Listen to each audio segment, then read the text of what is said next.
Ang ninuno. JD, kamusta order? Da? Ayun, di ba, nasabi ko, naka-promo ngayon ng Likha Clothing Line. Almost 70% off. So, ito yung mga di-deliver. Sobrang daming bumili. Yung iba dito, tagtatatlo pa yung kinuha. Medyo paubos na rin. Kaya, ito na lang yung natira sa kabila. Ito na lang.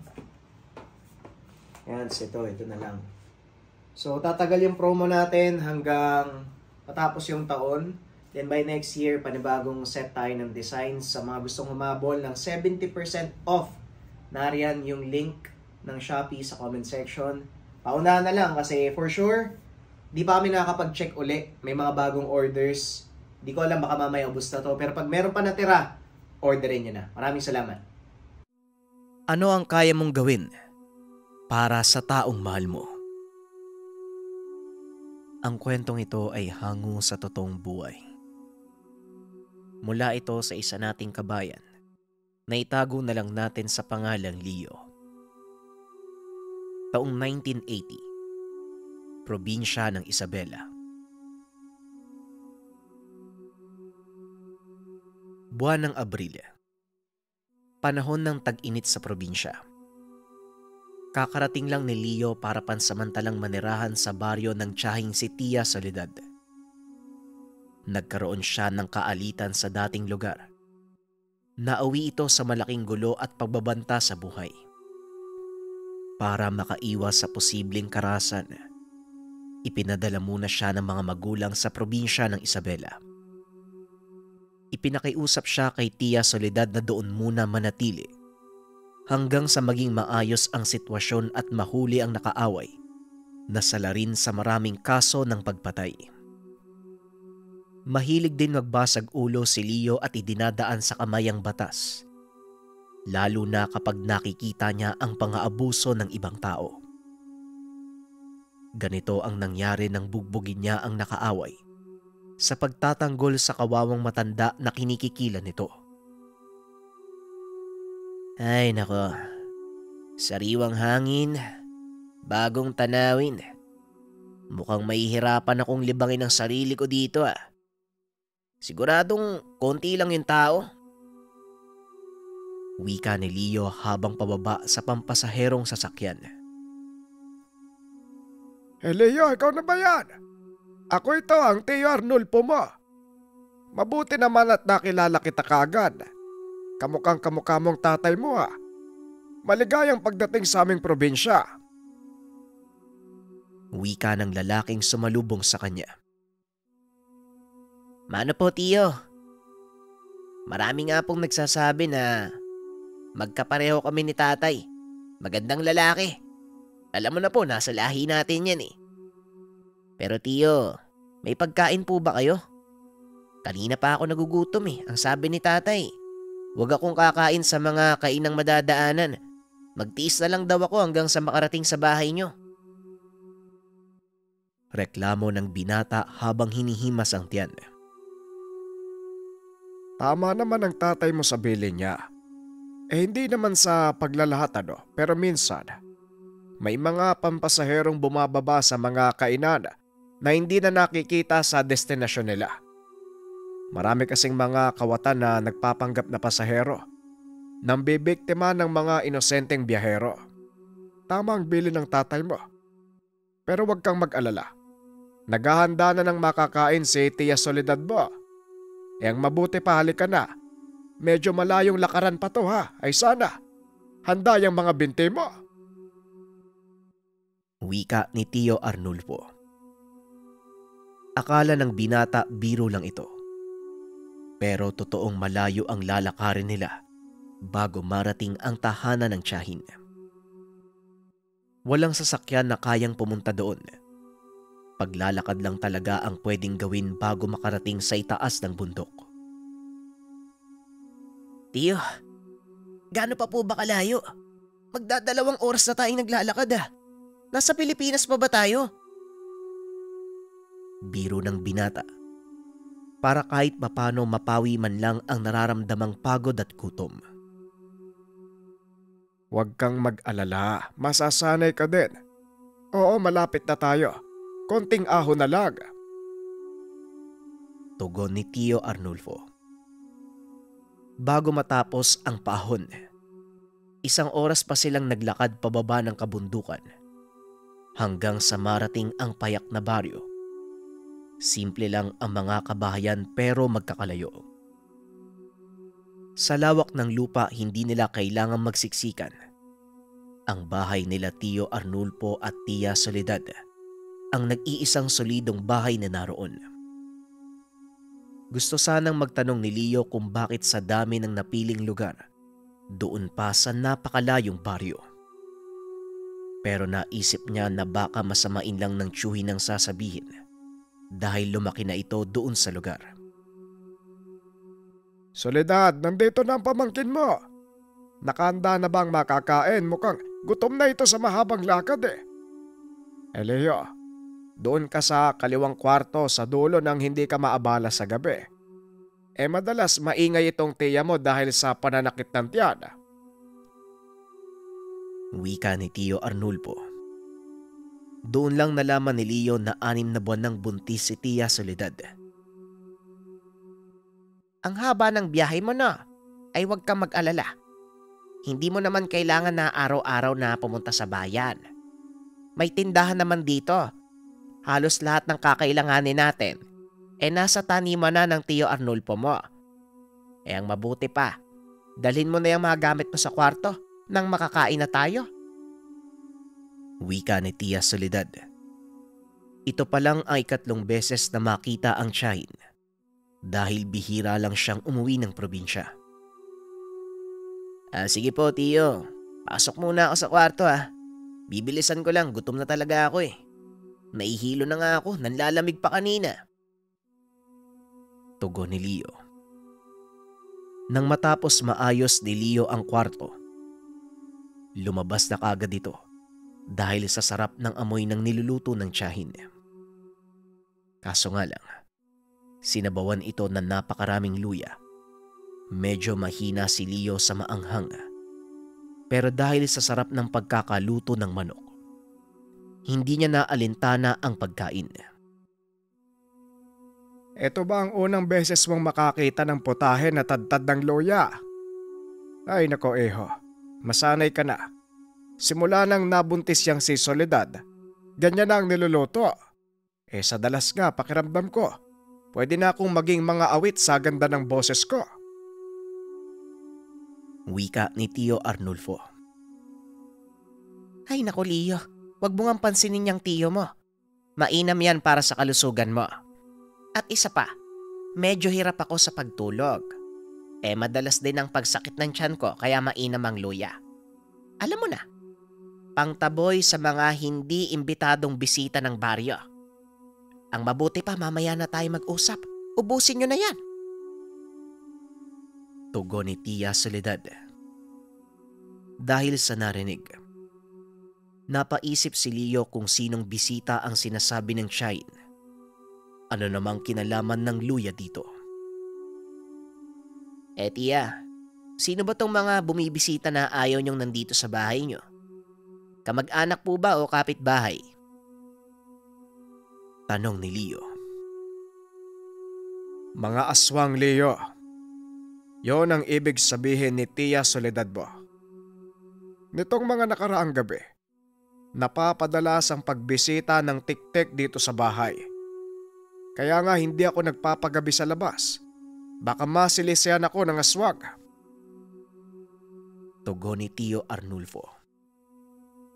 Sinaway naman ito ng asawa at sinabing bakit kailangan sabihin kay Leo na unang araw pa lang sa baryo. Pero ayon sa tiyuhin, mas mainam nang maaga pa lang alam na ng pamangkin nang sa ganon makapag-ingat ito sa banta ng nilalang. Bagamat mahilig sa buntis ang mga aswang, hindi ito magdadalawang isip na lapain kung sinong tao nakaharap. Dagdag pa nito, hindi napapakiusapan ang mga aswang. Kilalang kumadrona at manggagamot ang tiyahin. Sa murang edad na 30 anyos, hindi na natatakot ang mga aswang na dumadalaw.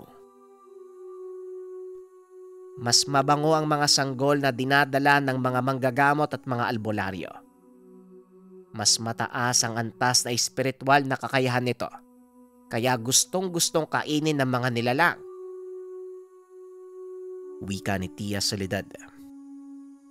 Palipat-lipat naman ang tingin si Leo. Nalilibang siya sa paksa ng kwentuhan. Pero hindi naman siya naniniwala sa ganitong nilalang. Sa isip pa ng binata, baka mapamahiin lang ang mga tao sa baryong iyon. Pagsapit ng hapon, naisipan ni Leo na maglakad sa baryo, tignan kung ano ang maaaring paglibangan. Pero narating na lang niya ang dulong baryo. Lumang ring lang na nakapako ang nakita niya. Nakumpara ni Leo ang dating lugar. Kapag ganitong oras maraming naglalaro na mga kabataan. Iba sa baryong iyon. Abala ang mga bata sa mga gawaing bahay tulad ng pagsisibak ng kahoy. Karamihan sa nakikita niya, mga batang may pasan na bagay sa balikat. Oh, nandito ka lang pala. Huwag ka masyadong lalayo sa baryo ha, lalo na sa ganitong oras. Alam kong medyo matatagalan bago ka masanay sa mga ugali ng tao dito. Pero para naman yan sa ikabubuti natin. Wika ni Tio Arnolfo. Niyaya na ito ng tiyuhin na bumalik ng tahanan. Malapit na ang takip silim. Hindi nila dapat hayaan ang tiyahin na mag-isa sa bahay. Tiya, anong ulam natin? Nagutom po ko uli. Wala po ba dito na mabibila ng tinapay, soft drinks? Tanong ni Leo. Ay nako, walang ganyan dito. Sanay sa kamote ang mga tao at saging na saba. Tuwing may selebrasyon lang nagtitinapay ang mga tao dito, Leo. Hayaan mo, kapag nagawi sa bayan magpapasabay tayo ng tinapay. Tugon ni Tia Soledad. Kinagabihan. Kasalukuyang nagsasara ng mga bintana at pintuan si Tio Arnulfo nang makarinig si Leo ng kakaibang huni na tila tumatawa. Ay nako, ang aga niyo namang bumisita. Ang mabuti pa, sa ibang baryo kayo mamasyal. Wala kayong mapapala dito. Wika ng tiyuhin na tila kinakausap kung ano man ang nasa labas. Nagtataka naman si Leo sa ginagawa ng tiyuhin. Wala talagang patawad tong mga aswang na to ah. Gabi-gabi na lang kung dumalaw. Wala man lang pahinga. Reklamo ni Tio Arnulfo. Tio, sino bang kinakausap mo? Tanong ni Leo. Hanggang sa marinig ang daing ng tiyahin. Arnulfo, yung kamangyan, magpausok na kayo. Ano pa bang hinihintay niyo? Sumasakit na ang tiyan ko. Wika ni Tia Soledad na tila nahihirapan na sa sakit na nararamdaman.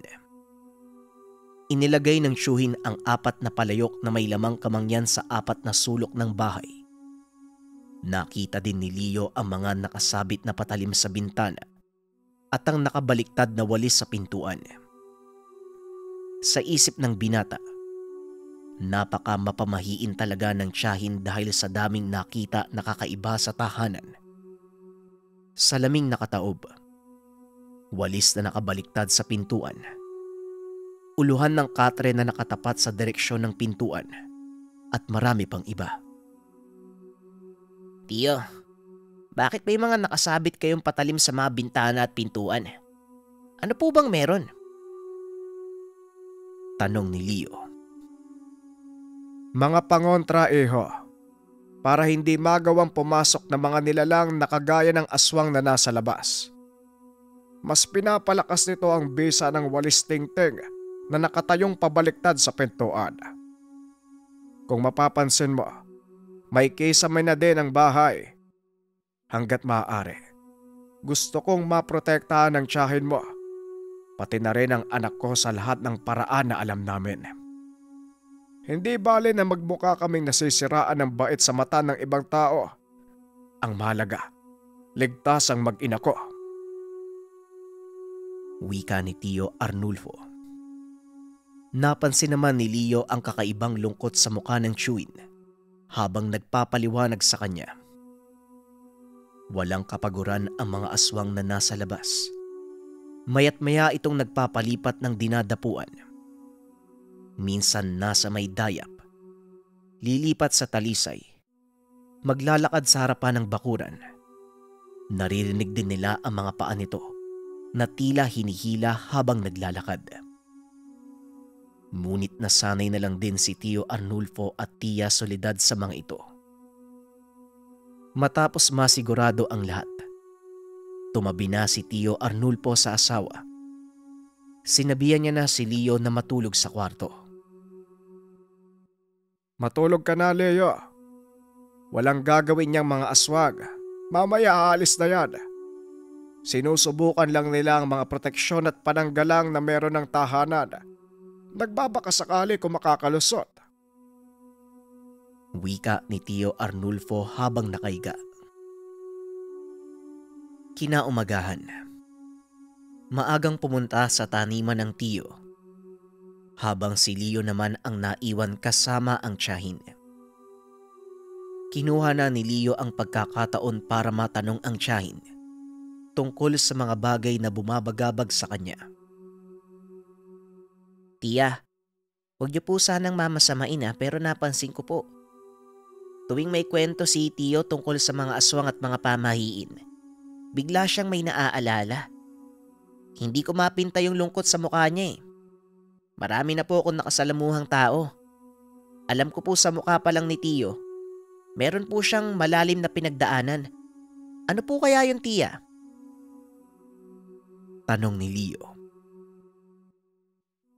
Hindi ko akalaing pati yon mapapansin mo . Maupo ka muna. Medyo mahaba ang kwento tungkol dyan.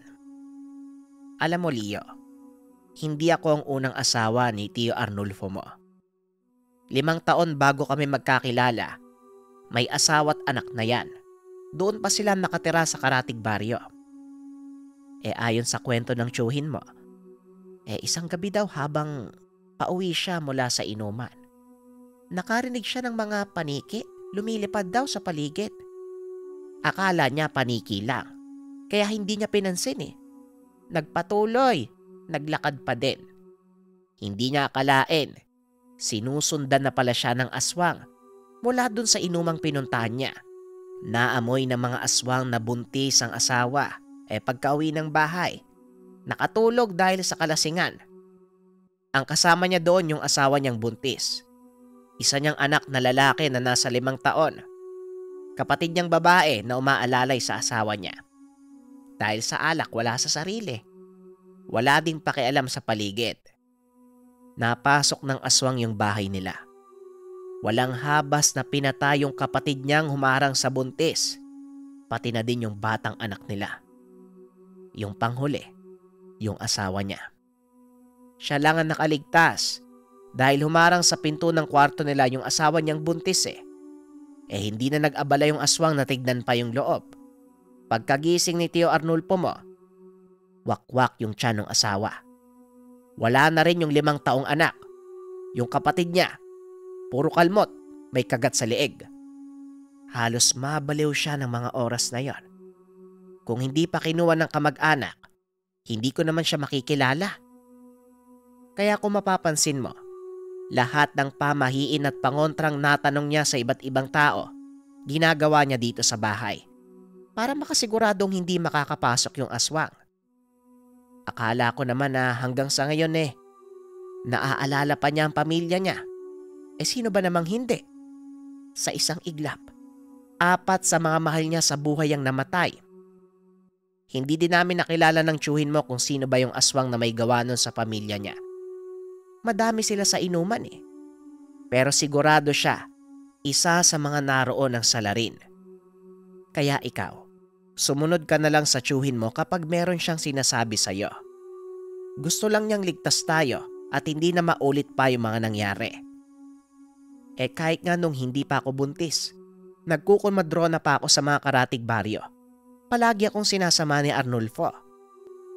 Nakatulong din naman siya Halos lahat ng pinupuntahan naming buntis, pinapayuhan niya sa mga pangontrang alam niya para makaiwas sa kapamakan ng pamilya. Pagpapaliwanag ni Tia Soledad. Dahil sa nalaman, nahabag naman si Leo. Walang kapantayang lungkot na dinanas niyang tiyuhin at milagro na nagawa pa nitong makabangon sa pagkalugmok. Tia, di ba ho? Ang sabi naman nasa lahi naman natin ang pagiging albularyo mula sa mga ninuno natin. Alam po ba yun ni Tio? Di ba, kaya nyo namang kontrahin yung mga aswang na yan? Sila tatay po, maraming kwento sa akin Ang bunga kala ko mga kwentong pambata lang. Pati nga yung aswang na yan Ayokong paniwalaan nung sinasabi sa akin nila tatay. Wika ni Leo. Hindi lingid sa kalaman ni Leo ang mga sabi-sabi na may dugo silang albularyo. Pero para sa kanya noon, kwentong bayan lang ito at kung magkatotoo man, mga ordinaryong manggagamot lang ang albularyo, kakaiba lang ang pamamaraan sa panggagamot. Alam niya, pero dahil siya ang padre de pamilya, kailangan ko magtiwala sa kanya at hayaang protektahan kami. Itaguyod ang pamilya. Baka pag pinangunahan ko siya, mas lalong mawala ang tiwala niya sa sarili. Kaya nga kahit mahirap, pananggalang lang sa anak namin ang ginagawa ko. Ang lahat nakadepende sa kanya kung paano niya kami poprotektahan. Wika ng tiyahin. Naunawaan naman ni Leo ang punto ng tiyahin. Kailangan maibalik ni Tio Arnulfo ang tiwala sa sarili. Mangyayari ito kung maayos niyang maitataguyod ang sariling pamilya. Dahil dito mas lalong humanga si Leo sa mag-asawa. Nakikita niya na mahal nila ang isa't isa. Hindi nila namalaya na tanghali na pala dahil masyadong seryoso ang usapan. Kagad nang kumilos si Tia Soledad at naganda ng makakain. Maya-maya lang darating na rin si Tio Arnulfo.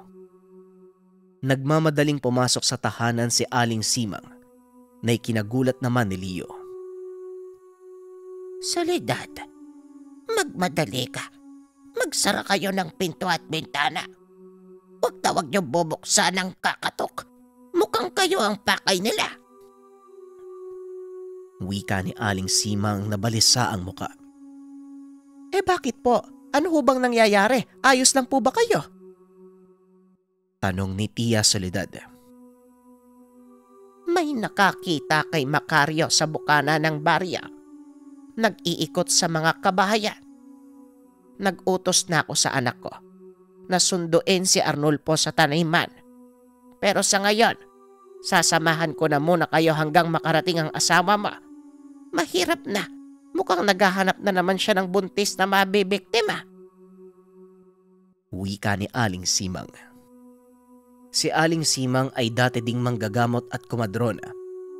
Pero dahil matanda na at bulag na ang isang mata, minarapat na nitong magpahinga nang dumating sa baryo si Tia Soledad. Si Macario naman ang tanyag na aswang sa bayan. Sa tuwing makikita ito sa isang lugar, siguradong may masamang mangyayari. Kagad sinara ni Leo ang bintana at pintuan, sunod sa utos ng matandang kumadrona. Makikita sa muka ni Nanay Simang ang pagkabahala. Nanatili namang kalmado si Tia Soledad. Tia, ano pong gagawin natin? Paano kung bigla tayong pasukin? Tanong ni Leo. Ang binatang hindi naniniwala sa mga pamahiin, pangontra at mga aswang. Ngayon siya ang nag-aalala sa kaligtasan ng tiyahin. Kumalma ka, Leo. Napakaaga para matakot. Hindi yan aatake sa loob ng bahay sa ganitong oras. Nag-iikot lang yan. Nagmamarka. Wika ni Tio Soledad. Napatanong naman si Leo kung bakit takot ang kasama nilang matanda. Iniiwasan lang ni Aling Simang ang mamarkahan ako ng aswang. Sa oras na magawa niya yon, hindi niya na ako tatantanan hanggang sa makuha niya ang bata sa sinapupunan ko. Kaya ikaw kumalma ka. Baka mas mauna ka pang himatayin sa takot eh. Wika ng tiyahin. Ilang sandali lang. Naroon na sa lugar ang lalaking tinatawag nilang Macario. Malaking tao ito at may kaitiman. Mahaba, kulot ang buhok. Mahaba din na makuko. Maging ang ibang residente, nagsarahan na ng tahanan sa sobrang takot. Hindi may kakaila ang kakaibang presensya ng lalaki. Nagpatuloy ito sa paglalakad hanggang sa matapat sa tahanan nila Tia Soledad. Kung hindi ako nagkakamali, dito nakatira si Arnulfo. Ang bango. May buntis.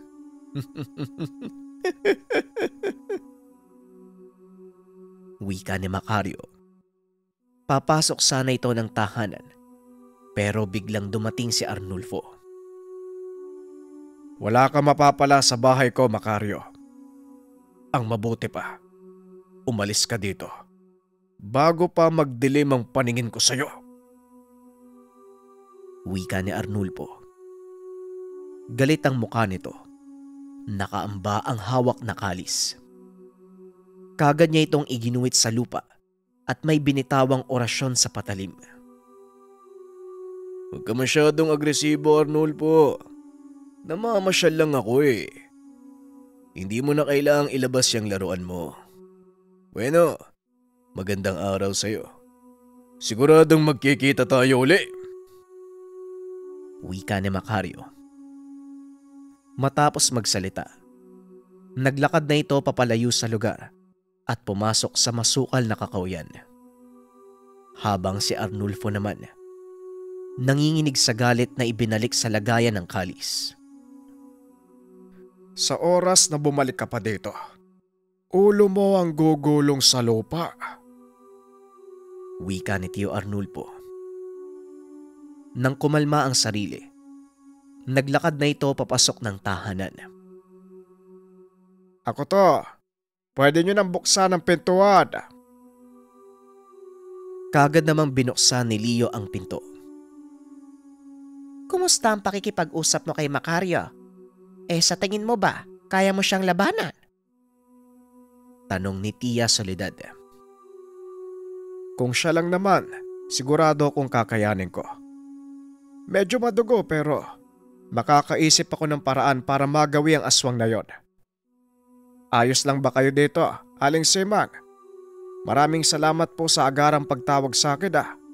May utang po ako sa inyo. Tugon ng Chewin.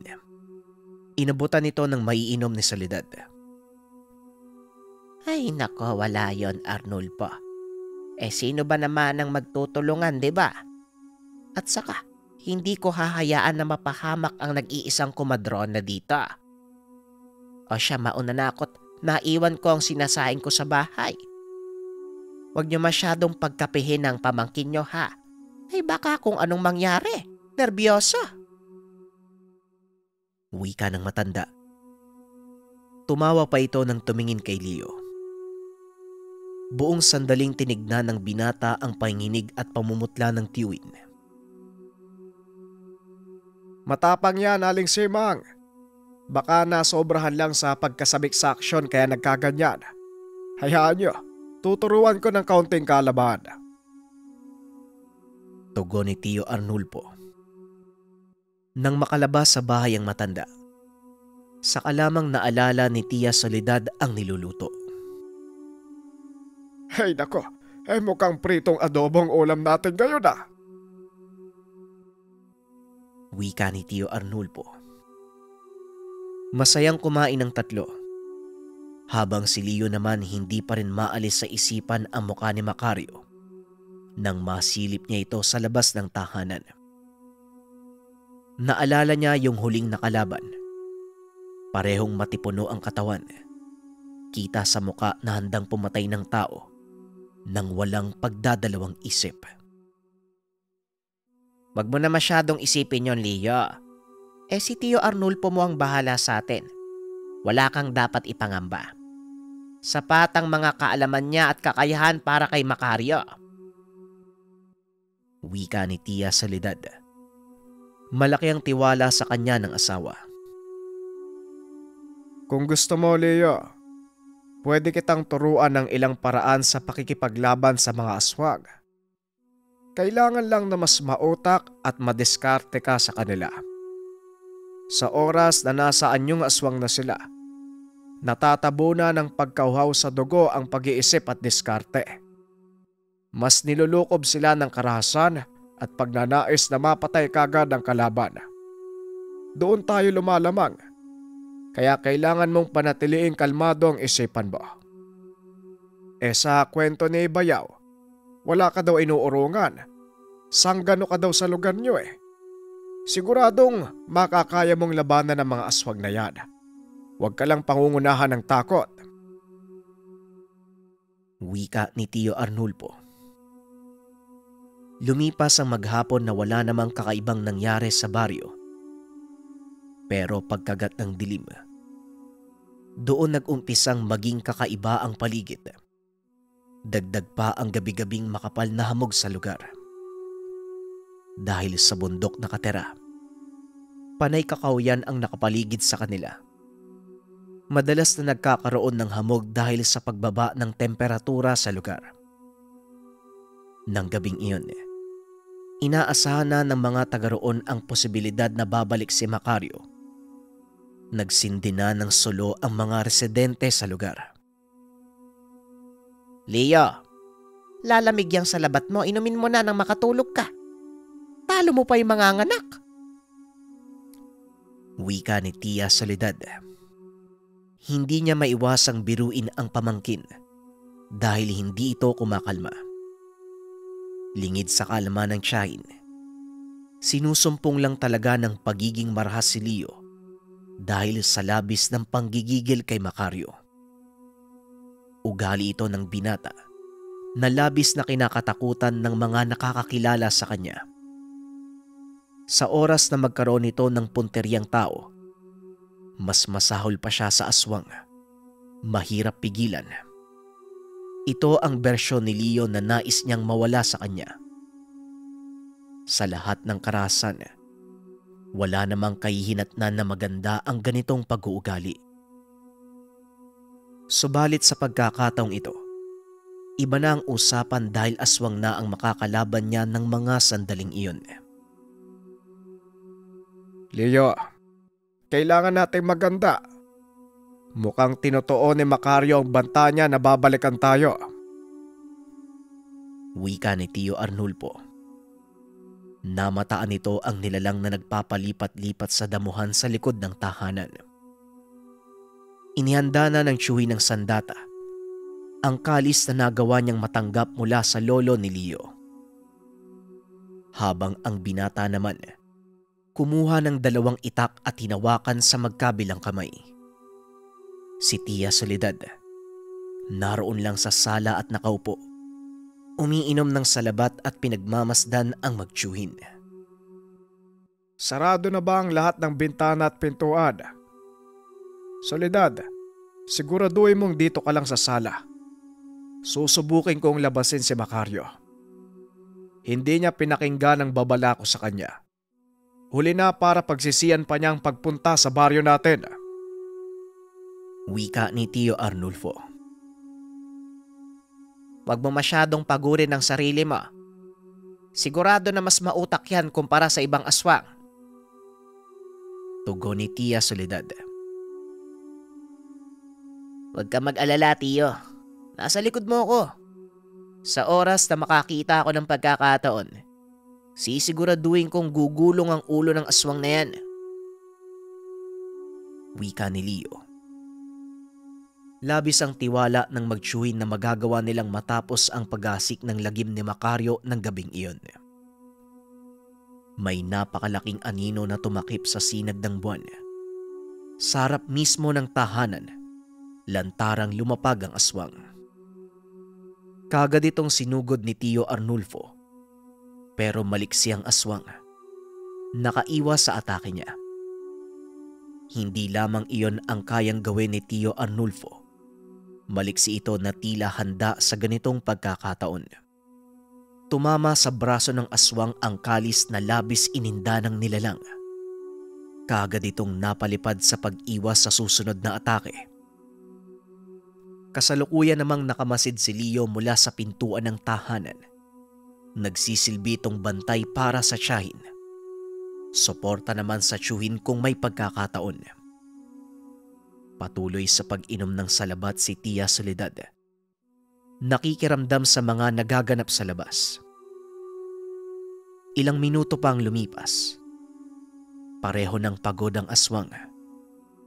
Namangha si Leo. Kahit lumilipad ang aswang, kaya ni Tio Arnulfo na makipagsabayan at makaiwas sa mga atake ng nilalang. Muling sumugod ang aswang. Nagkaroon ng pagkakataon si Tio Arnulfo. Nahawakan niya sa pakpak yung nilalang. Sa isang iglap, gumulong ang ulo nito sa lupa habang nangingisay pa ang katawan. Hanggang dyan lang pala ang kaya mong salot ka eh. Napakahina mo. Wika ni Tio Arnulfo habang pinupulot ang ulo ng aswang. Pero biglang napasigaw si Leo. Mabilis na kumilos. Sinalakay ang isa pang aswang na aatake sana sa tiyuhin. Pinagsasaksak ng binata ang aswang. Winasiwas nito ang itak na hawak sa magkabilang kamay hanggang sa nagkakagutay-gutay ang katawan nito. Pero nang tignan nila ang mukha ng dalawang aswang, hindi ito si Macario. Ilang sandali pa muling nakarinig ng paglipad at pagtawa ang magtiyuhin. Leo, bumalik ka sa bahay. Bantayan mo ang tiyahin mo. Iba ang pakiramdam ko. Mukhang pinaghandaan tayo ni Macario. Kagad itong ginawa ni Leo. Dalawang aswang ang lumapag sa harapan ni Tio Arnulfo. Sa tingin ni Leo, pinapagod ng dalawang aswang ang tiyuhin. Sumalakay na si Macario. Tama ang tiyahin nito. Mas matalinong aswang si Macario kumpara sa ibang mga kalahi. Sigurado siyang mahihirapan ang tiyuhin ng mga sandaling iyon. Pero kailangan niyang sundin ang utos na bantayan ng tiyahin. Maaaring patibong lang ang mga pagsalakay ng aswang. At sa oras na mawala ang atensyon, saka pa lamang aatake si Macario sa totoong pakay. Matindi ang paglalaban ng tatlo. Hindi nagpatalo si Tio Arnulfo at buong sikap na nilabanan ang mga aswang. Bagamat may mga kabaryo, wala naman silang kakayahan sa pakikipaglaban sa mga aswang. Leo, siguraduhin mong nabantayan mo ang tiyahin mo. Huwag mong ipipikit ang mga mata mo. Siguraduhin mong walang makakalapit. Huwag mo hayaang may makapanakit sa mag-ina ko. Wika ng tiyuhin. Pakiramdam ni Leo, nanghihina at tila habili na ang mga binitawan nitong salita. Nagawa pang mapatay ni Tio Arnulfo ang isa sa dalawang aswang. Pero bumaon sa kaliwang binti niya ang ngipin ng isa pa bago niya ito mapugutan ng ulo. Namanhid ang paa nito at nadapa. Tio, ayos ka lang ba? Tanong ni Leo. Tatakbo sana ito para alalayan ng tiyuhin. Huwag na huwag mong iiwanan ng tiyahin mo. Diyan ka lang! Wika ni Tio Arnulfo. Hanggang mula sa bubong, lumundag si Macario na kanina pa pala nanonood sa laban. Iniintay lang na humina na si Arnulfo. Magaling kang makipaglaban, Arnulfo. Pero hindi sapat para matalo ako. Siguro, kung hindi ka lasing nung nakalipas na 7 taon, nagawa mong iligtas ang pamilya mo. Kung narinig mo lang sana ang pagsigaw ng asawa mo, pati na din ang kapatid mo. Yung anak mo, walang kasing sarap. Kaya nga binalikan kita eh. Madaling mapatay ang pamilya mo. Gumawa ka lang ng gumawa ng pamilya. Ako nang bahalang pumatay sa kanila. Wika ni Macario. Abot langit ang pagsumpa ni Arnulfo sa aswang. Ito ang parehong nilalang na pumatay din sa kanyang pamilya at gustong patayin ng panibagong pamilya. Pilit na bumangon si Tio Arnulfo pero kumalat na ang laso ng aswang. Namanhid ang kalahati ng katawan. Paralisado ito. Walang magawa ang tiyuhin kung hindi ang sumigaw. Leo, protektahan mo ang mag-ina ko. Huwag mo hahayaang makapasok ang salot na aswang sa pamamahay natin. Wika ni Tio Arnulfo. Biglang humarap si Macario sa binata at ngumisi. Marahan itong papalapit sa kanya. Hindi naman nagsayang ng oras si Leo at sinugod ang aswang. Tinandaan niya ang sinabi ng tiyuhin na panatiliing kalmado ang sarili para makapag-isip ng diskarte. Maliksi ang aswang pero kaya itong sabayan ni Leo. Tila likas sa binata ang kakayahan pero malayo ang lakas sa kanya ni Macario. Nang tumama sa katawan ni Leo ang suntok ni Macario, napalo dito sa lupa at sumuka ng dugo. Magaling ha? Pwede na. Pero hindi ka sasapat sa akin. Iba ang lakas sa pakikipagsuntukan kumpara sa pakikipaglaban sa mga nilalang. Dahil sa narinig, tumaas ang tensyon ni Leo. Bumalik ang masamang pag-uugali nito. Ang pagdanais na patayin kung sino man ang pinupunterya. Bagyang napatra si Macario dahil nakaramdam ng panganib sa titig ni Leo. Bumilis ang kilos ng binata. Nahirapan si Macario na maiwasan ang sunod-sunod na taga ni Leo. Ilang sandali pa, tumama sa mukha niya ang malakas na paghataw ni Leo. Hindi naman tumigil ang binata. Paulit-ulit na hinataw ng patalim ang tiyan ng aswang. Napalundag naman ito sa bubungan. Ang buong akala ni Tio Arnulfo ay nakalamang na sila. Muling nagbago ang itsura ni Macario. Bumaliktad ang sitwasyon. Sa isang iglap, nasa harapan na ni Leo ang mukha ni Macario. Buong puwersa siyang binalibag ng aswang. Sinong mag-aakala? Isang dayo. Gagamitan ko ng ganitong uri ng anyo. Maswerte ka, bata. Tignan mo ang itsura ko bago ka mamatay. Wika ni Macario. Hirap nang tumayo si Leo. Samantalang si Tio Arnulfo naman, sinugatan ng binti. Pilit na piniga palabas ang kamandag ng aswang. Nagawa namang matanggal ni Arnulfo ang ngiping bumaon sa binti at buong lakas na sinugod ang aswang mula sa likod. Pero inundayan siya ng suntok sa mukha ni Macario at kaagad nawalan ng malay. Ngayon, lupaypay ang magtiyuhin sa harapan ng aswang. Magandang pampainit ang pakikipaglaro ko sa inyo bago ko kumain. Arnulfo, maghanap ka uli ng bagong asawa na aanakan. Etong panibago mong mag-ina, ako na ang bahala. Wika ni Macario.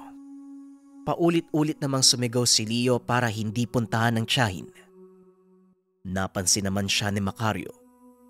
Pagbibigyan niya ang binata, nais na nitong mamatay. Sige, ikaw ang uunahin ko. Tutal nagmamadali ka. Sumugod si Macario. Gamit ang napakatulis na kuko. Ibabaon niya sana sa katawan ni Leo. Nagulat naman ito nang makaiwas ang binata. May hawak itong matulis na kawayan. Ibinaon niya sa binti ng aswang. Ano? Masakit ba?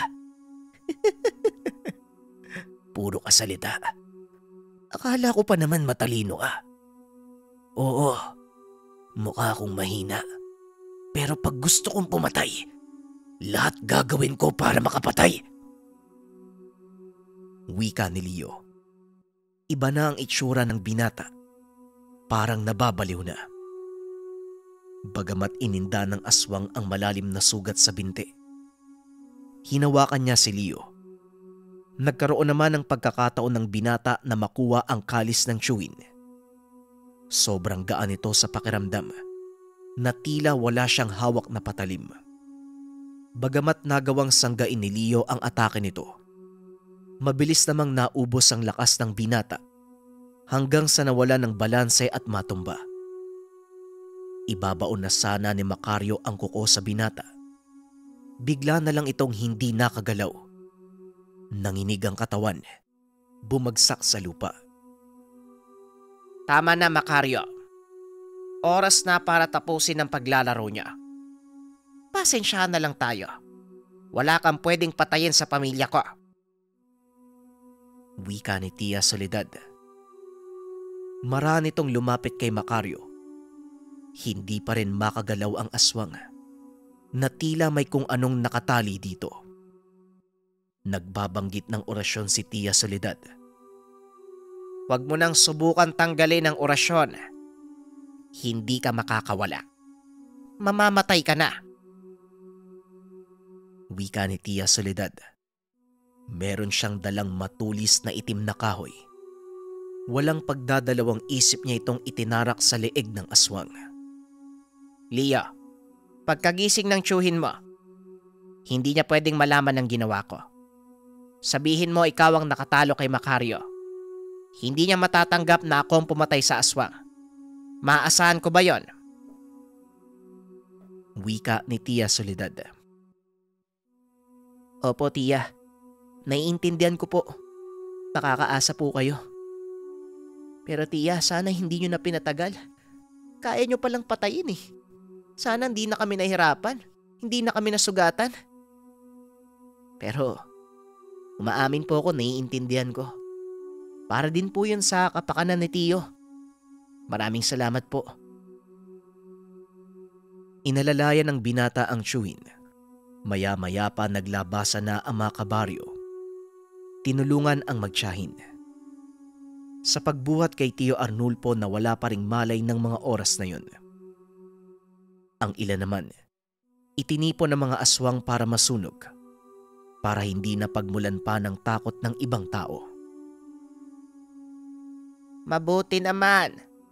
Wala na yung Macaryong yan. Dalaga pa lang ako. Naghahasik na ng lagim sa mga buntis yan sa bayan natin. Wika ni Aling Simang. Nagkamalay naman si Tio Arnulfo. Sinunod ni Leo ang sinabi ng chewin. Labis naman ang pagpapasalamat nito sa pamangkin sa pagligtas sa mag-ina. Naunawaan ni Leo na ayaw lang ng tiyahin na muling manliit ang pagtingin ni Tio Arnulfo sa sarili. Wala po yun, Tio. Mabuti na lang naturuan niyo ako ng konting diskarte sa pakikipaglaban sa aswang. Nagamit ko nung nakipaglaban ako kay Macario. Nanatili si Leo sa baryo hanggang sa mga anak si Tia Soledad. Kumalat din sa bayan ang ginawang pagpaslang ng binata sa bantog na aswang. Nagkaroon ng kapayapaan ang mga taga roon. Malaki ang pasasalamat nila kay Leo sa pag-aakalang ito ang pumatay sa aswang. Pero sa isipan ni Leo, malaki ang pagpapasalamat niya kay Tia Soledad. Mabuti ang puso nito. Tunay na mahal ang asawa. Gagawin ng lahat para sa ikabubuti ng pamilya.